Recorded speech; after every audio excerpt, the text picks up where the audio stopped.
भैया भगवान है तेन सहदेव 64 लाख बने रहा है तब भगवान 128 लाख बन गए। एक ठन सहदेव पीछिम दूधी झन कन्हैया। आदमी जब तक ठोकर नहीं मिला रागी तब तक के ज्ञान नहीं मिले।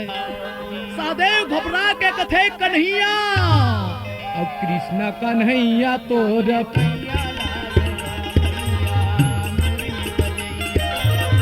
मुरली बजैया तोर पैया लागूंगा भैया। भगत के कारण जन्म धारेगा भैया नाना विधि में कर्म करे। भगवान के चरण में गिरे रहे सदैव हाथ जोड़ के विनय करते भक्त के कारण जन्म धारेगा भैया नाना विधि में कर्म करे। बंसी बजैया तोरे पैया लागूंगा महान बजैया तोरे पैया लागूंगा भैया बंसी बजैया।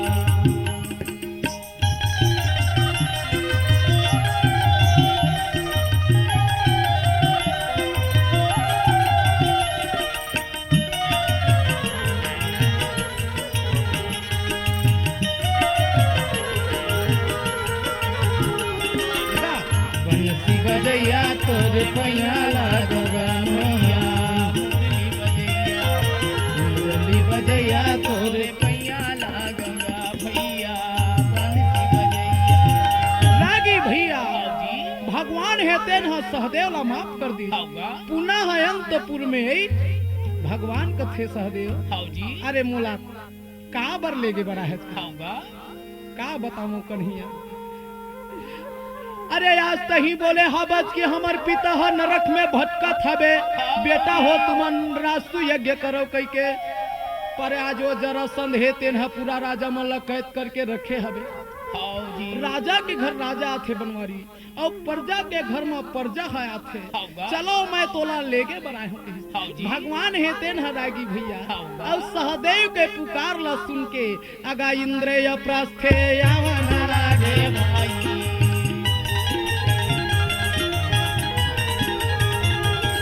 अगा इंद्रिय प्रस्थे यावन रागे भाई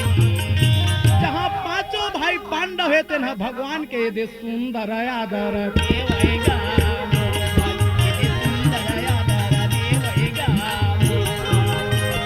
कभी मन बताते रागी भाई धर्मराज है तेन भगवान ला कही भगवान आज वो पापी जरासंध ला मारना बहुत जरूरी है। भगवान की देख धर्मराज काली बिहनिया कुन मैं जाहूं और ये अर्जुन जाही और ये भीमसेन जाही और ये तीनों जन तैयार बिहनिया ले नहा धो के हो गए रागी भैया। दाई कुंती है तेन आरती सजा के आरती उतारी पांचों भाई पंडवा से विदा लेकर के भगवान कृष्ण अर्जुन और भीम है तेन मागा दादे से चलाना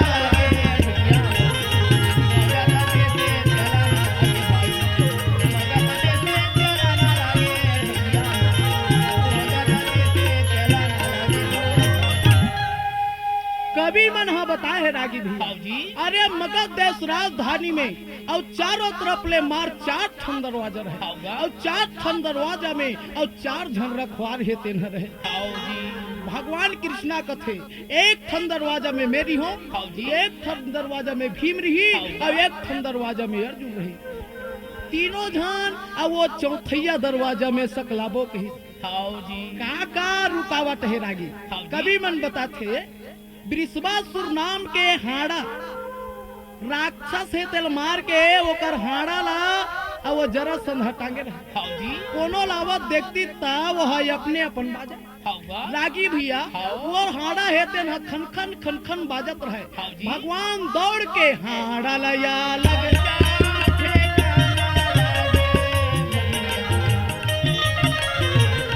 हाड़ा लया लगगा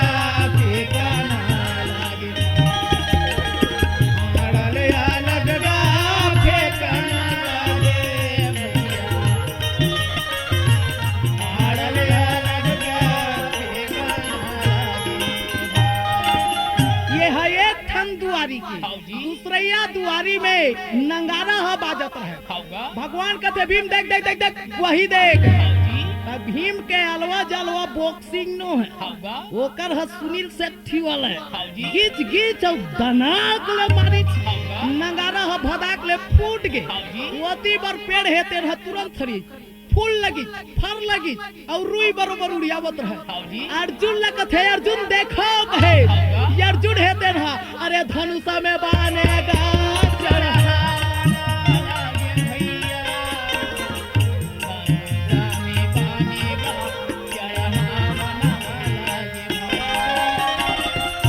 अरे यगिनी बानेगा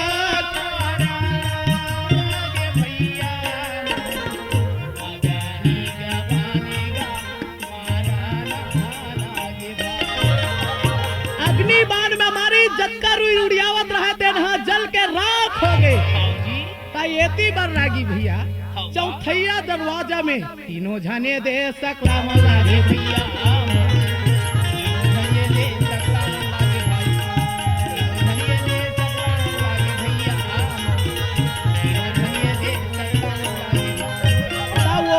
जरा नाम के राक्षसी हाउजी जन हायगा गधी के रूपे बनावा ना लागे भाई।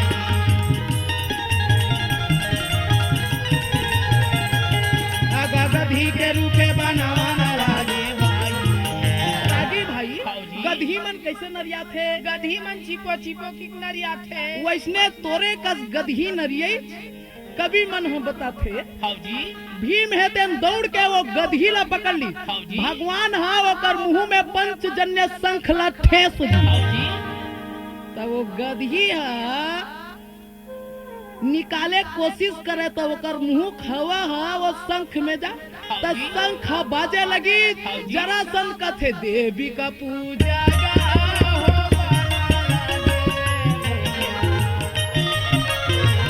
देवी का पूजा देवी का पूजा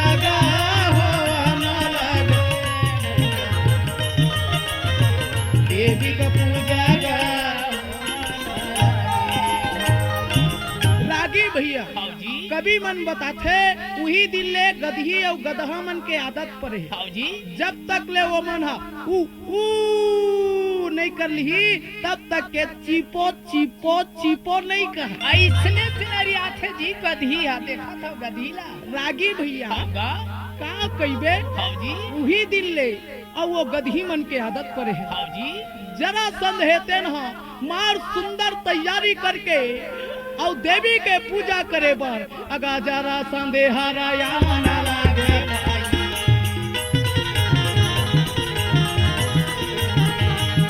अगा जरा संधे हाया ना लागे भाई। रागी भाई हाउजी जरा संध कतको या धर्मी रही जी हाउजी तब बोलो है ब्राह्मण मल्ला दान देवे। होगा यदि भीम अर्जुन भगवान कृष्णा है तेन हाउजी अब ब्राह्मण मन के मंडली में ब्राह्मण बन के संघर गे रहा। होगा देवी के पूजा करे के बाद में हाउजी अब वो जरा संध है तेन अब ब्राह्मण मल्ला दान दे लगे। हाउजी कोई सोना मांगत कोई चांदी मांगत कोई हीरा मांगत कोनो जहरात मांगत है ऐसे मांगत जाते। हाउजी लगातार जब मांगत की होगा जब भगवान के पारी लगी भगवान है तेन जरा संदला देखत रहे। हाउजी जरा संदला देख के कथे जरा संद तय हाँ देबे हाओ मैं दिहूं महाराज देबे हाओ महाराज देबे हाओ महाराज। तब पीछुक महाराज मन काय की थे मांगना है तो मांगना और नहीं मांगत तो ये जगह ले भाग। हाउजी तब भीम हुई जगह बैठे रहा ए महाराज हो कथे काय थोर को एती तेती करे नहीं तो जतका महाराज बैठे हो ते कर मैं जने चला पुदा कहूं हाउजी अक्कल सुनी चरागी भैया होगा महाराज मन डरा गए कथे ये मोठल्ला गोदल्ला महाराज है बदमाश है तैसे लगा हाउजी नहीं लागन भैया कही भगवान कथे तीन वचन हरित होगा और गंगा मैया के सोबन जब अब वो जरा संध खैत हाउजी ता कथे ता हम ओला द्वंद युद्ध दे होगा जरा संध कथे भगवान अरे यत का दिन महाराज इतने मन हा लड़ाई झगड़ा ला नहीं मांगी हाउजी आज एक कैसे महाराज है तेन आज लड़ाई झगड़ा मांगत हवे मोला लगथे मन ह कोनो डुप्लीकेट महाराज तैसे लग। हाउ जी रागी भैया हाउगा कभी मन बताथे भगवान हम का छिपाबुन के हाउगा कथे जरासान मैं हा कृष्णा हरो और देह अर्जुन हरे और देह भीम हरे। हाउ जी अरे हमर तीन जन हवन भाई अते काकर जगर लड़ाई करबे तेला बता दे। अरे मोर संग लड़बे कि ये अर्जुन संग लड़बे कि ये भीमसेन के साथ में। हाउ जी जरासन कथे मैं तोर संग लड़ के मोर क्रेडिट ला डाउन नहीं करूंगा। हाउगा रागी भैया हाउ जी ये अर्जुन बेचारा है तो लड़का है, हाउगा ये दे बाबू है मोर डांट कही हाउ जी ऐसे तैसे का लड़ाई करबन करहिया। हाउ जी अरे मोर और भीम के बराबर बराबर बल है। महू 10,000 हाथी के ताकत रखो और भीमसेन भी 10,000 हाथी के ताकत। हाउ जी रागी भैया गांव में डंडी पिटवा दी काली बर जरासंध और भीमसेन के घमासान युद्ध है। हित मितवा राजल बलैत और चारों तरफ एकत्रित समाज के बीच में। हाउ जी रागी भैया हाउगा जानो मानो दो मतवाला हाथी एक दूसरे के ऊपर दो शेर गरजते हुए छपटे लगे। भीमसेन के जब मुटका गही गही के पड़े हाउगा दमदमा मुटका मारा ना लागे भाई अरे मारो मारोगा छाती में छाती भुजा में भुजा।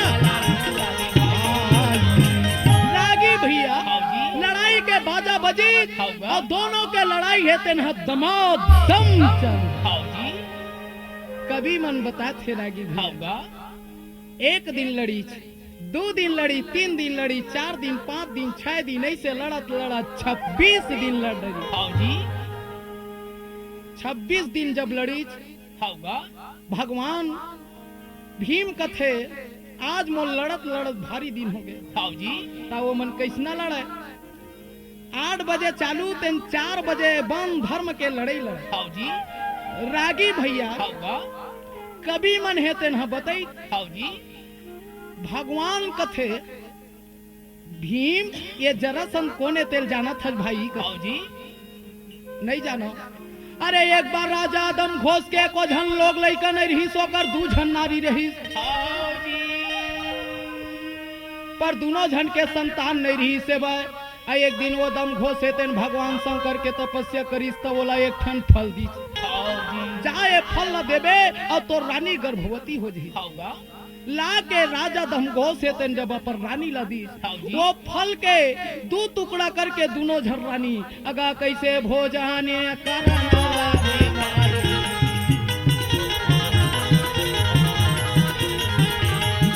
अगा कैसे गा फलेगा करना रे भाई।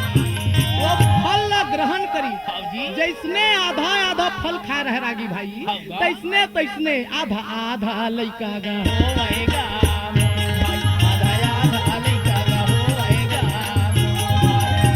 आधा आधा लइका हुई। हाउ जी दोनों झन अपन लइका ला देख करके रोए लगी छा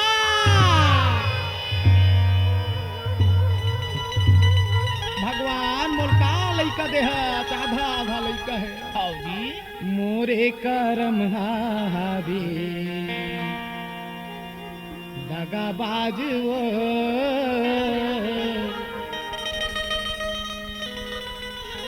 काला मैं बताऊं दीदी ये वो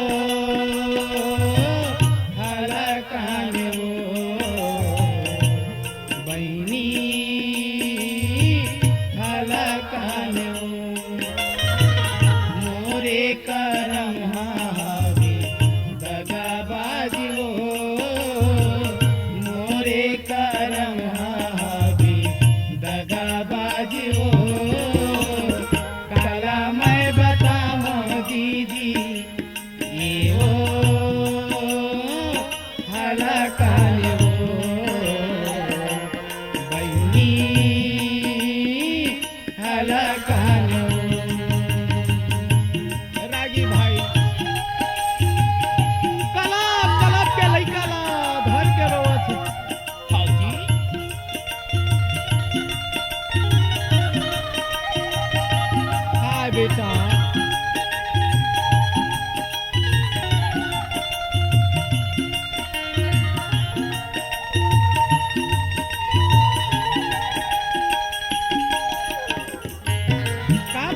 बेटा।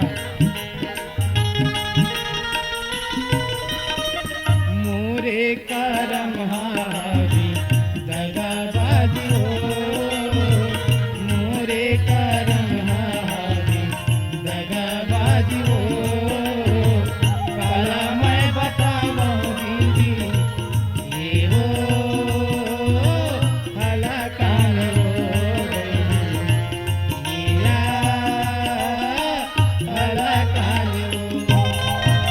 रागी भैया हाउजी। राजा कथे आधा आधा लइका ला का करबो हाउजी। तेकर ले लेक के जंगल में फेंक दे हाउजी। ओतके बेरा रागी भाई हाउजी। आ वो जरा नाम के राक्षसीन वो लइका ला देख परी हाउजी। जरा नाम के राक्षसीन कथे भगवान हाउगा। अरे ये लइका ला खात हो तो मोरे हार नहीं होही हाँ। तेकर ले ये लइका ला जोड़ देत हूं कि वो राक्षसीन हा जोड़ दी हाउजी। राक्षसीन कथे बेटा मोर नाम जरा है और तोर जोड़े हो तो ये बीच में सांदी परत है ता तोर नाम जरा संध है कहे हाउजी। भीम ये ला दू टुकड़ा नहीं करबे तब तक के ये नहीं मरे हाउजी। भगवान काहे ये बात ला पहले ही बता रही थी दू काम में है 100 फाकी चीर देनी हाउगा। 27वां दिन के लड़ाई में दोनों के भारी लड़ाई चलन लगी मारो मारोगा विकट लड़ाई कैसे लड़ाई ऐसने लड़त रहे रागी हाउजी। छाती में छाती भूजम भूजा हाउजा। जंगा में जंगा लड़त रहे हाउजी। एक दूसर ला भदा भत पट भदा भत पट अंत में भीम है तेन पटक के और वो जरा संदला दुए फाकी का दुए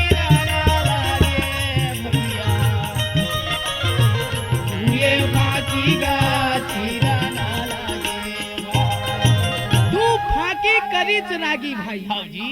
पर वह तुरंत जुड़ जाए हाँ। भगवान कथे ऐसन माँ ये जरा संदला भीम नहीं मार सकी हाउजी। ये भीम बने पटक ना कही और रागी भाई हाउगा। एक कचरा ला चीर के दू फाकी करी हाउजी। भीम कथे वैसने करथो जी अरे यति कलाते यति नहीं फेंकत यति कला यति नहीं फेंकत और जब तक के नहीं फेंकबे तब तक के यह नहीं मरे हाउजी। फिर भीम पटकी जा उठा के दू फाकी करी हाउजी। आ यतिक ला यति फेंकी और यतिक ला यति फेंकी हाउगा। तहन वो जरा संदेगा मारा ना लागे भैया मोर जरा संदेगा मारा ना लागे भाई जरा संदेगा मारा ना लागे भैया मोर जरा संदेगा मारा ना लागे भाई जरा संदेहा मरी हाउजी। भगवान हा ओकर बेटा सहदेव ला राज गद्दी ला सौंप दी हाउजी। जब का राजा कैद में रहे तो मल्ला छोड़ा दी भगवान हा अब सबो झल्ला कथे रास्तु यज्ञ में जाओ अब सबो झल्ला न्योता है कहीं सब कोई भगवान के जय बोलाए लगी हाउजी। मोरे यशोदा के लाला मोरे मदाना गोपाल गा तोरे नाम के तोरे नाम के मोरे यशोदा के लाला तोरे मदाना गोपाल गा तोरे नाम के तोरे नाम के मैं तो गावत हूँ भजन लगा तोरे नाम के तोरे नाम के मैं तो गावत हूँ भजन लगा तोरे नाम के तोरे नाम के चारों युग सदा चलिया आवेगा तोरे नाम के तोरे नाम के आगा बिना हरि भजन हो नहीं पावगा तोरे नाम के तोरे नाम के मैं तो गावत हूँ भजन लगा तोरे नाम के तोरे नाम के मैं तो गावत हूँ भजन लगा तोरे नाम के तोरे नाम के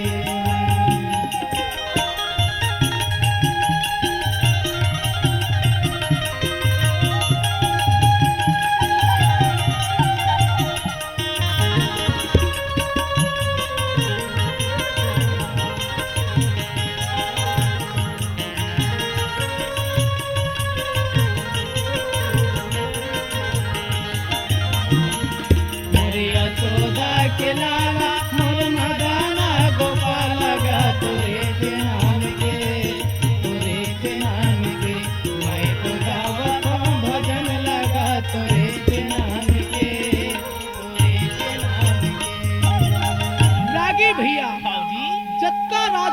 तेनहा भगवान के बार बार जय बोलाए लगी। होगा भगवान अरे आज ते हमला छोड़ा दे, हमर लोग लइका परिवार ला हमला देखेला मिलही। हाँ जी भगवान है तेनहा सबके बंधन ला छोड़ाने वाला रागी भैया। आज वो है अपन भक्त के खातिर सब राजा मल्ला छोड़ा दे। हाँ जी जक्का राजा है तेनहा अगा यापन घरे जाना लागे भाई।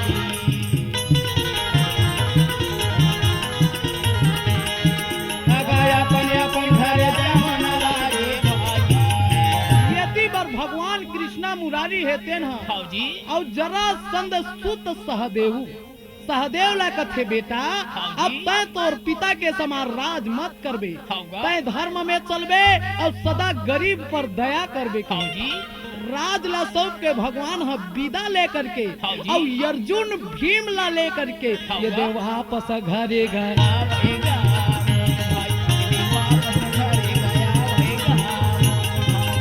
जब वापस रथ में चढ़ के इस रागी भैया हाँ जी सहदेव बिचारा है अपन तरफ ले सोना चांदी हीरा मोती जवाहरात गौधन आदि भगवान ला भेंट करी। भगवान में का देख सकियो, आज से हम और पिता के आतंक से तह दुनिया ला बचा ले। हाँ जी रानी हाँ कलप कलप के रोवे कहे बनवारी, होगा आज मोर बाँ भर चूरी और एमान भर सिंदूर हो उजड़ गए। भगवान हाँ जी भगवान कथे बहिनी तोर पति है जैसने करीस तैसने भरीस। आदमी जैसे कर्म करथे वैसने फल है मिलथे बहिनी। हाँ जी भगवान बहिनी ये संसार में जतेक भी प्राणी है तेनहा आया है सो जाएगा। राजा रंग के फकीर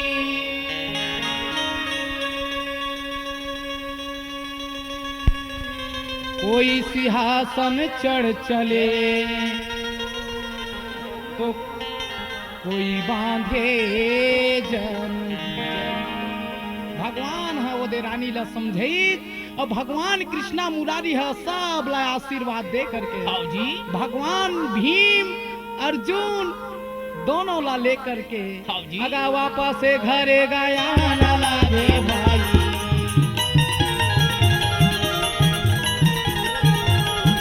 अगा वापस से घरे गया ना लागे भाई।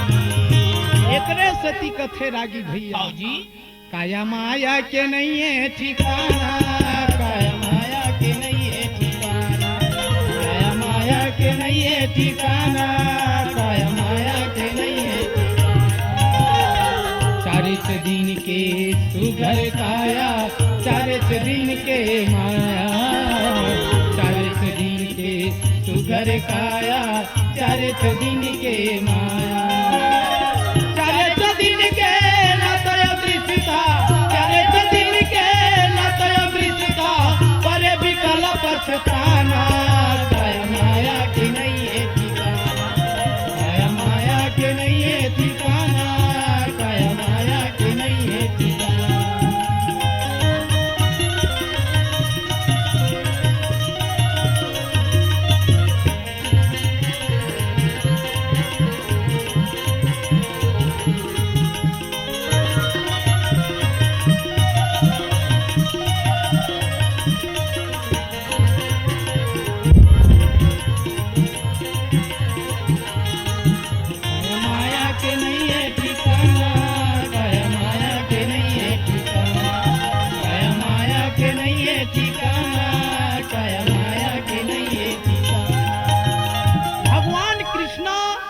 अर्जुन भीमला देख करके दाई कुंती के मन में हर्षित हो गए। दाई कुंती कथे बनवारी आज ते हम और लइका मन के लाज ला रख दे। जय जय जय जय कृष्णा मुरारी,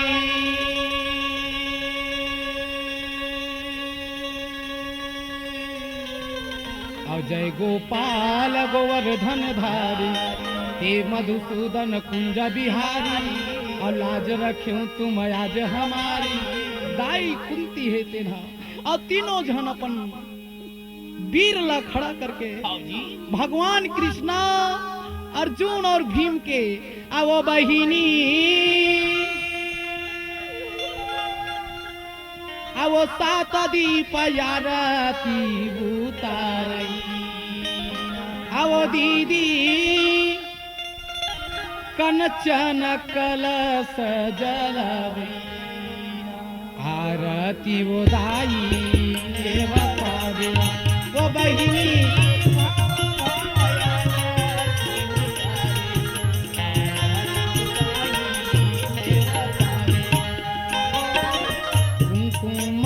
तिलक लगावई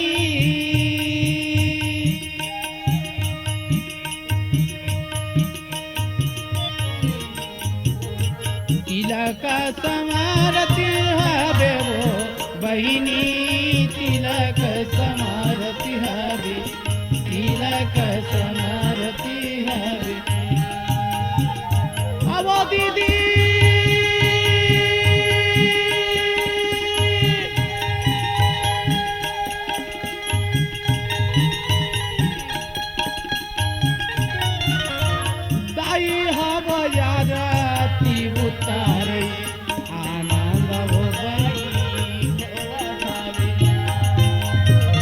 बहिनी भावा भाव आरीती आवो दीदी आवो कंचन कलश में आरती वो दाई लेवा ताबे वो बहिनी भावा भाव आरती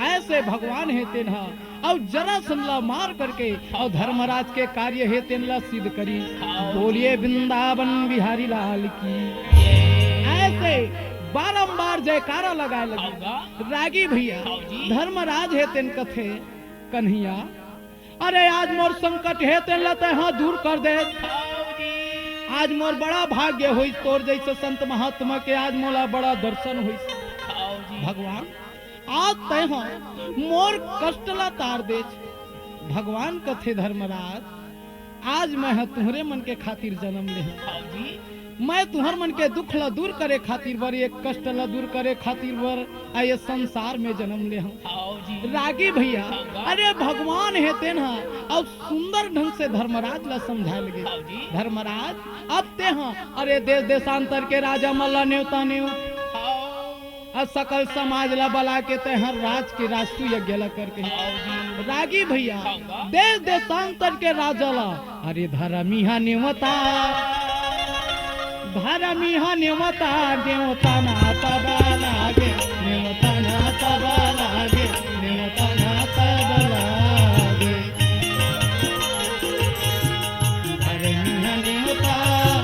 धर्मिहा नेवता नेवता ना तबा लागे नेवता ना तबा लागे नेवता ना तबा लागे